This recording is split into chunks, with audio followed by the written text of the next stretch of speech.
चिऊचं नाव अहिल्याच ठेवूया ना. काय बरी आहेस ना?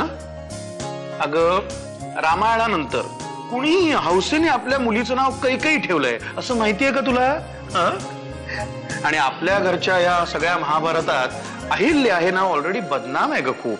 क्या बात आहे का, सॉलिड पटलंय मला. मामान फाजीलपणा बास. ती तुमची कोण लागते?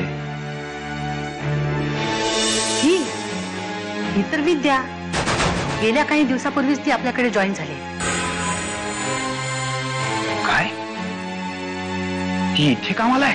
हो, पण कामामध्ये एक नंबरची कामचुकार आहे आणि सतत खाडे करत असते. ही मुलगी तर एकदा साहेबांच्या रूम मध्ये पण गेली होती. काय? साहेबांच्या रूम मध्ये?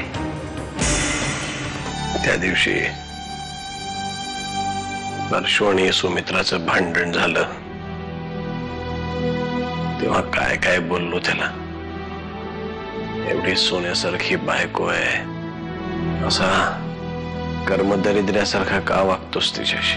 तुम्ही त्याच्यामुळे स्वतःला कशाला मूर्ख म्हणून घेताय? कारण जानकी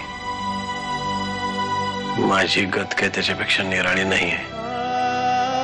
दुसऱ्या सांगे ब्रह्मज्ञान, स्वतः कोरडे पाषाण. माझ्याकडे तिचा पत्ता असता तर मुंबई पालथी घालायला सांगितली असती का?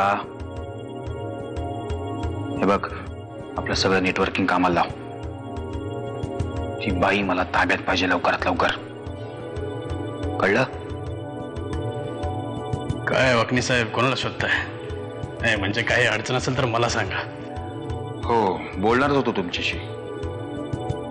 आधी साहेबांना भेटून तर घ्या. हो, त्यासाठीच आलोय मी. चला. नरसिंह भाऊजीच्या प्रकरणानंतर यांनी घरात जो काही तमाशा केला तो त्याबद्दल जी काही शिक्षा मिळायची ना ती परशु काकाला मिळेलच.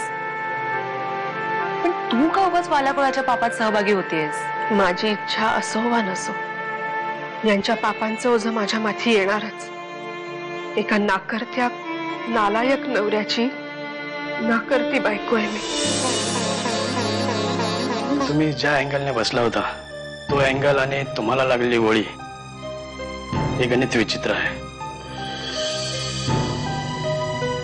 त्यामुळे तुम्ही मला एकच सांगा की जखमी राजन तुमच्या समोर उभा राहिला होता का? कारण तुमच्यावर वरून फायर झाले. हे असं नव्हतं घडलं. म्हणजे बाकी सगळं तुम्ही म्हणता तसंच घडलं. पण मला गोळी लागली तेव्हा राजन माझ्या समोर जमिनीवर पडलेला होता.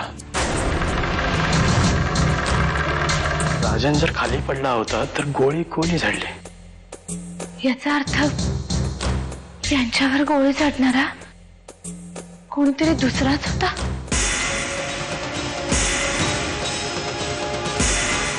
कोण ठेवल्या बाईला शोधायचं, दिसली रे दिसली की तिला खलास करायचं. वाकण्याला काय पण पुरावा सापडता कामा नये.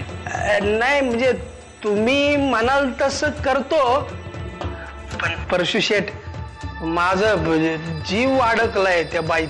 तुझं हे बलिदान व्यर्थ जाऊ देणार नाही मी. अशा 10 बायका तुला मिळवून देईन. हिला खलास कर आणि काम झालं की मला कळव. कोण ठेव चल. गोसावी 100% त्यानेच गोळी झाडली असणार. कारण राजन त्याच्या ताब्यात होता आणि राजनच्या मनात आपल्याबद्दलचा राग वाढण्यासाठी त्यानेच खतपाणी घातलंय.